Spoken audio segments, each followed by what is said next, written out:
We are building a scale prototype of a high-performance electric jet. CIPD lab has fully funded our research project, which has costed more than 3 lakh rupees so far. We also have got access to the lab facilities and a structured review cycle. We were really found it helpful in reducing our design to prototype lead time. For reference, we could jump from a simple sketch of the airplane to a completely 3D printed airframe within just 3 weeks. We refined our development process for proper manufacturing methods.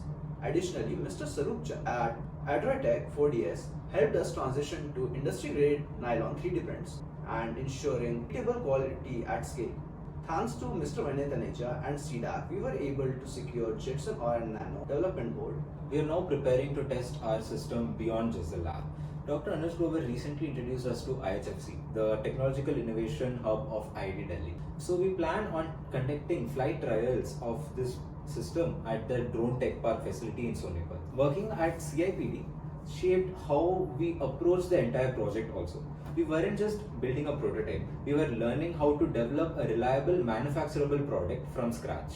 The structured mentorship helped us focus on design for manufacturing, while industry collaboration gave us access to real materials, processes, and expert help. Getting to work with domestic technologies and the supply chain taught us a lot about constraints that we would face and how to creatively work around them. For me, that hands-on end-to-end exposure was the most valuable part of the experience.